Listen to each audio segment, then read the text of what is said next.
hal tersebut.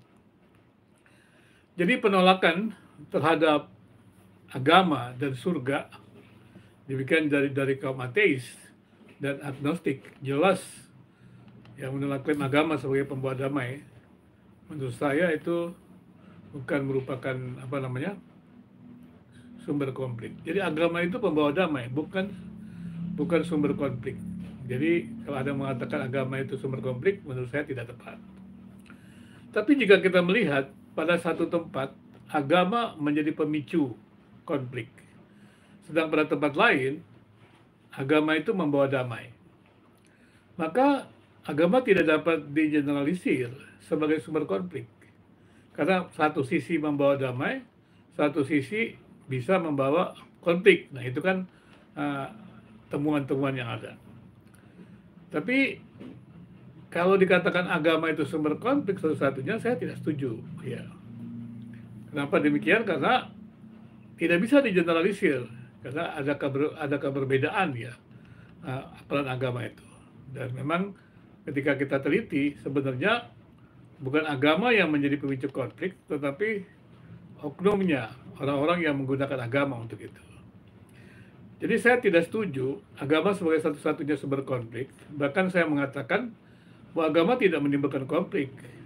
Tapi orientasi orang beragama yang tidak memuliakan agama, itulah yang menggunakan agama sebagai instrumen pemicu konflik.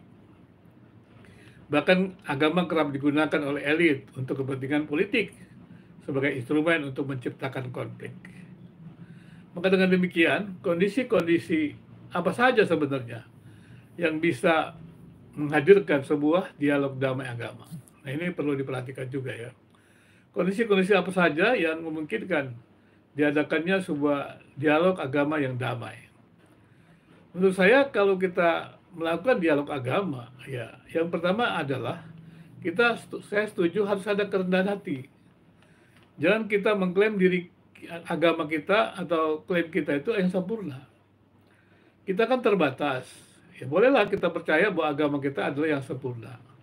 Tetapi ketika kita mengkonstruksi atau membangun ya rumusan itu dalam arti kata rumusan doktrin atau dogma, kita harus mengatakan dengan jujur bahwa itu adalah sebuah klaim yang diyakini atau klaim yang kita yakini sebagai sebuah yang bergantung kepada iman. Artinya kita mesti rendah hati, jangan kita merasa diri paling benar, kan kita berusaha untuk membela diri kita yang paling benar, tidak perlu. Jelaskan saja bahwa memang semua agama yang kita pilih itu adalah yang kita terima dengan iman. Dan kita tidak perlu merasa lebih unggul dari yang lain. Itu yang saya maksud rendah hati. Jadi pada waktu kita berdialog dengan yang lain, jangan kita sudah punya rasa unggul. Atau kita sudah memberikan stigma negatif kepada agama lain. Nah, kalau kita sudah memberikan stigma negatif pada agama lain, kita merasa unggul, ya berarti tidak ada kerendahan hati, dan yang ada adalah pertarungan siapa lebih hebat. Nah, ini yang seringkali terjadi ya dalam dialog-dialog agama. Akibatnya ya bisa terjadi saling mengalahkan. Tapi yang sering terjadi adalah debat-debat agama. Makanya saya tidak setuju dengan debat agama, karena debat agama itu kan berusaha membuktikan ketidakkonsistenan agama lain gitu ya. Tapi menjelaskan atau memastikan kekonsistenan daripada klaim kita. Menurut saya, kan tadi saya sudah jelaskan bahwa mereka-mereka yang menolak agama justru melihat ketidakkonsistenan daripada klaim-klaim agama. Ya, karena kalau dilihat klaim-klaim agama itu secara rasional memang tidak bisa keyakinan surga tadi yang lagunya John Lennon gitu ya. Ketika disuruh membuktikan surga, tidak bisa. Kemudian agama itu saling mengutuki, jadi mereka tidak merasa damai. Dan kita juga melihat dalam sejarah bagaimana ada perang-perang agama. Dan itu kan menimbulkan ya semacam trauma agama lah gitu ya.